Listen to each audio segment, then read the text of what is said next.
Still WBC silver champion, #1, ranked WBC. New British super middleweight champion and the 4th Smith brother to win a British title, which I don't think will ever be appreciated how it should be. It's a phenomenal achievement. Callum Smith, fire away with questions, guys. First of all, just take us through, was that something you were expecting, that first round stoppage? Not really, no. I imagined it could have went a lot of different ways, but I said to my brother Liam the other day, I wouldn't be surprised if it goes early, you know, the atmosphere, the crowd, and you know, 2 punches in there, as soon as one lands, it'll catch fire and could be over quick, but deep down, no, I thought it would go longer later into the fight, so no, I was just as surprised as everyone else, really. And when you floored him the first time, do you think you had it? You know, you had the fight? Yeah, I did. So as soon as he ate him, and I would like to, as I said before, I like to go finish it, and as soon as he knew he was ate, I wasn't going to let him off the uke, and the second knockdown I put him over, and fair play to me, come back and had to go, but I knew he only needed another 1 shot to do it, and thankfully that's what happened. Callum, this was sort of billed as fielding the puncher against Smith the boxer. Do you think people maybe forgot about your power because you had the same number of KOs on the record?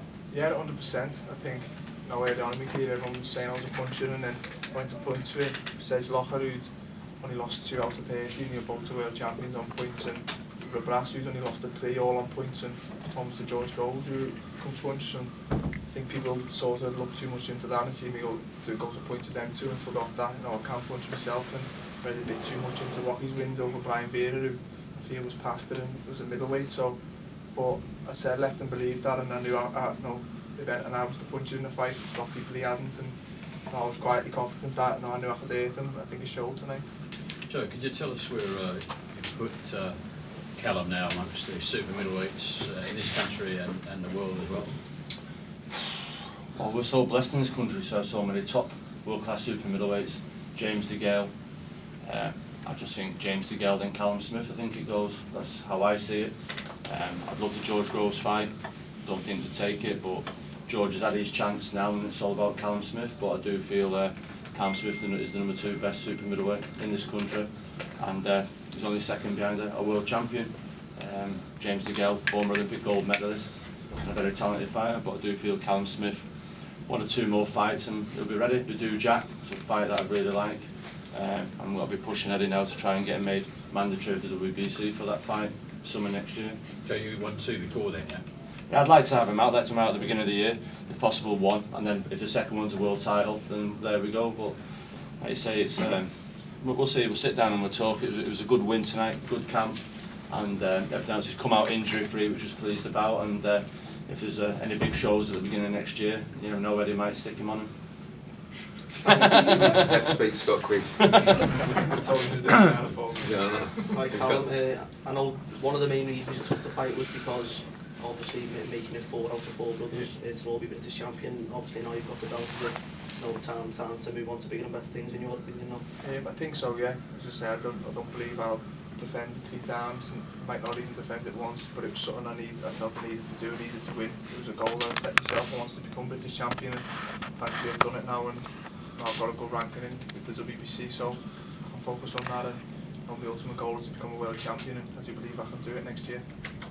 Callum, did you feel any added pressure being the 4th of your brothers to be the one who gets the last one? Not really, no, because I've had it since the start of boxing. They were all national champions, and I had to get it, and then I went to Combat Games, and Paul and Stephen had both won gold and silver, and I felt I had to medal, otherwise I was a letdown, and I've done that, and British title, and then now Liam's won a world title, and they just keep setting the bar higher and higher, but I wouldn't have it any other way. Is that something that spurs you on, the fact that everyone else is doing so well? It just keeps on raising that bar every single time one of you goes out? 100%. You know, a lot of people ask me what you just asked, do I feel pressure, and I think it's the opposite. I benefit from having 3 brothers all fighting at a good level, and learn a lot from them. I always have done, and still to this day I take advice off them every day, and it makes me a better fighter. What did you make to the atmosphere in that camp? Yeah, it was unbelievable. As I said, you don't really get a chance to take it all in, but on the ring walk I made sure I stood and I waited and soaked it all up. It was something else, and I knew it'd sell well, but I didn't think it'd sell as well as it did. And I can only thank the fans. You paid hard-earned money to come out and watch me on field, and it was a great atmosphere. And it was only 1 round. I'd like to think they went home happy. It was exciting while it lasted. Joe, I know you were confident before the fight, obviously, in Callum's ability and how you were going to come too successful, but surely didn't expect that over in the first team. No, listen, I said in private to one or two people, I'm surprised if this goes early, if we get the right shot off. And listen, it did. And then when fair play to Rocky started coming back, I thought, oh no, here we go. Slugfest everyone thought we're on about. I thought they both got to stand there just giving it each other, but fair play, Callum through habit just stepped back, landed a clinical left hook counter, and like I say, for what he's achieved in just under 3 years, just 3 years now as a professional, is unbelievable.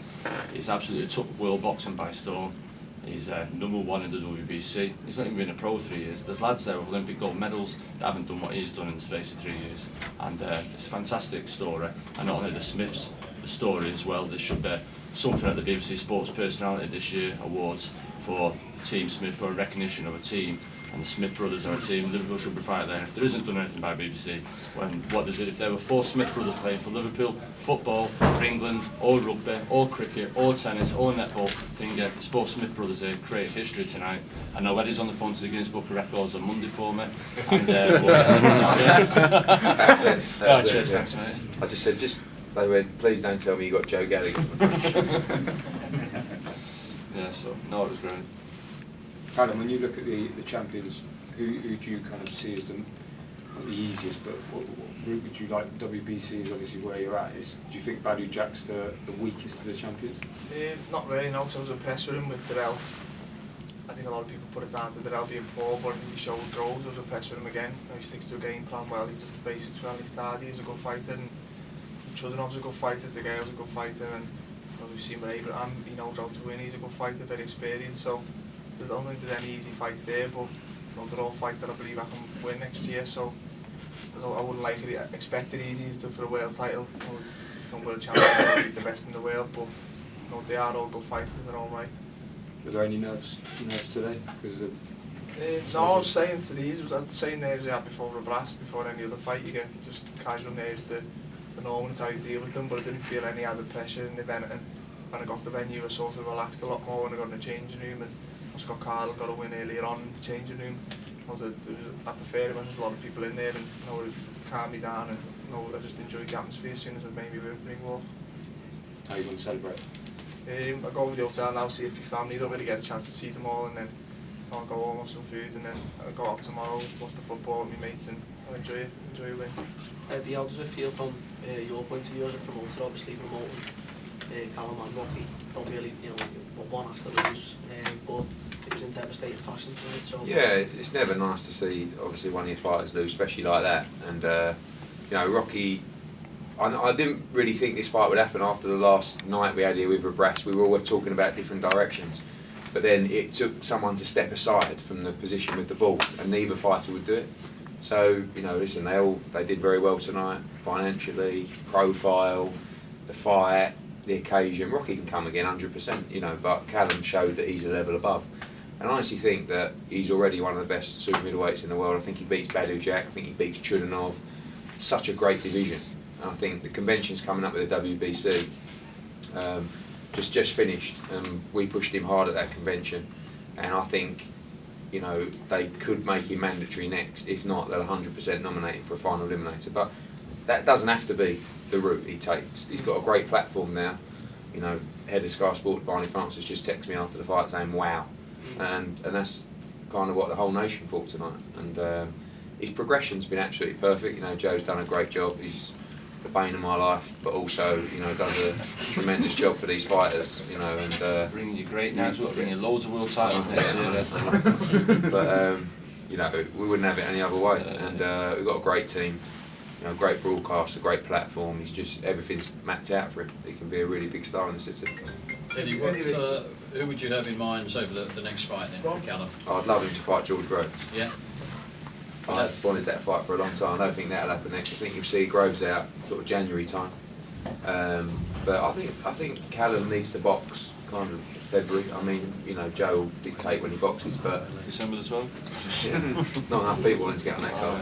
But I think, although it was a long camp, obviously it was a quick fight, but it's the camps more than anything. I know Callum will want to enjoy himself, and Christmas is a difficult time.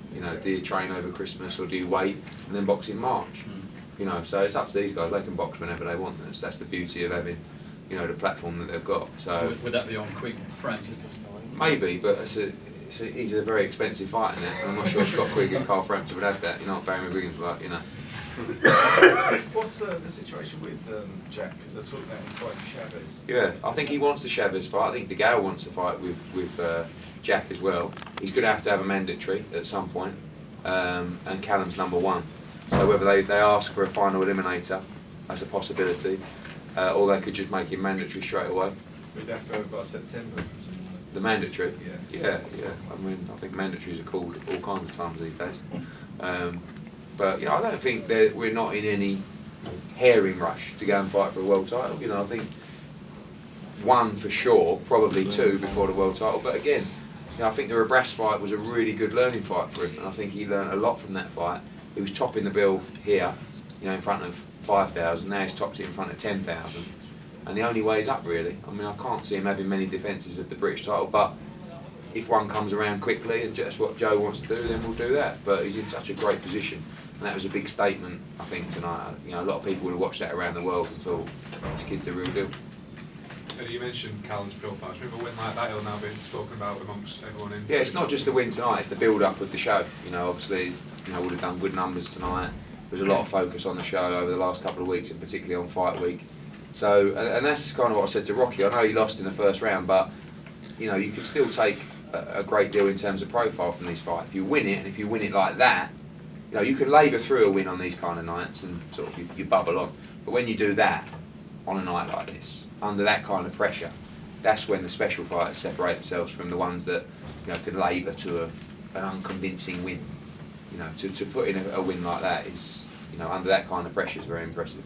And although the fight was only around, fair play to Rocky. He was under pressure, he came back, he tried to give it his all, and afterwards he came in the change rooms afterwards and